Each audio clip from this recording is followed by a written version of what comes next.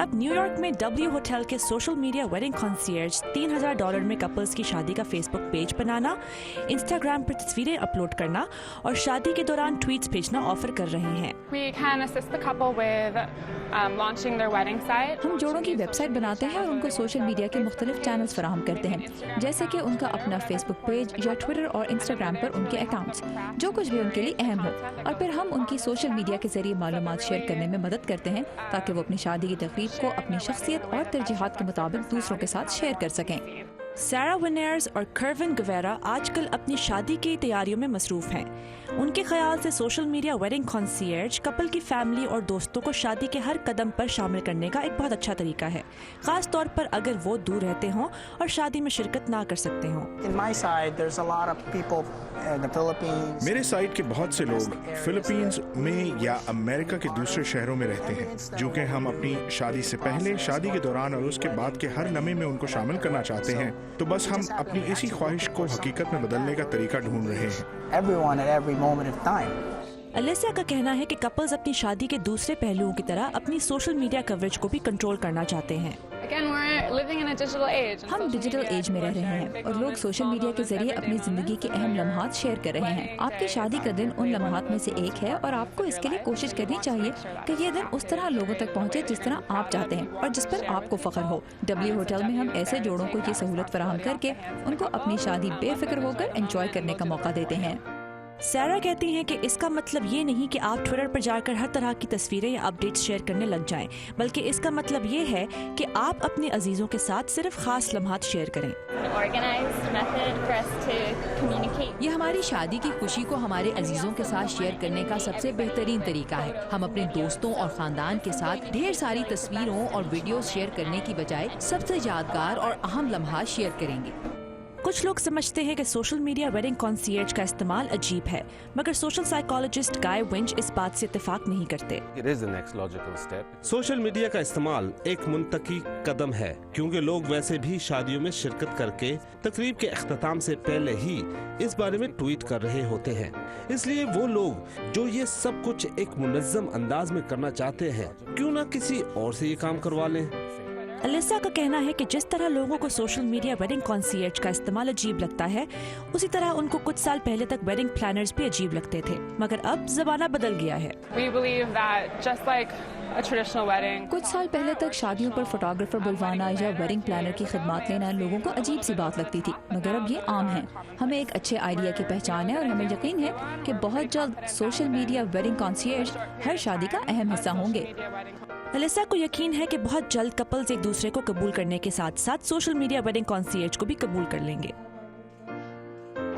میں امید کرتی ہوں کہ آج کا ایپیسوڈ دیکھ کر آپ بھی میری طرح سوچ رہے ہوں گے کہ یہ ساری ٹیکنالوجیکل ایڈوانسمنٹس جو ہیں ایک وقت میں صرف سائی فائی ناولز میں تھی، لیکن پھر جو آج سائی فائی ناولز میں ہے وہ کب حقیقت بنیں گے پتہ نہیں، لیکن when they do, you know you'll see it on کہانی پاکستانی فرسٹ۔ جانے سے پہلے میں آپ سے ریکویسٹ کرنا چاہوں گی کہ پلیز کنٹینیو ٹو لائک ہمارا یہ Facebook fan page, and if you haven't already run don't walk, اور ابھی جا کر لائک کیجیے گا۔ ہم ملیں گے اگلی دفعہ ایک نئی کہانی، انوکھا سفر کے ساتھ۔ میں ہوں آپ کی host Ayesha Gilani, signing off for Kahani Pakistani. خدا حافظ۔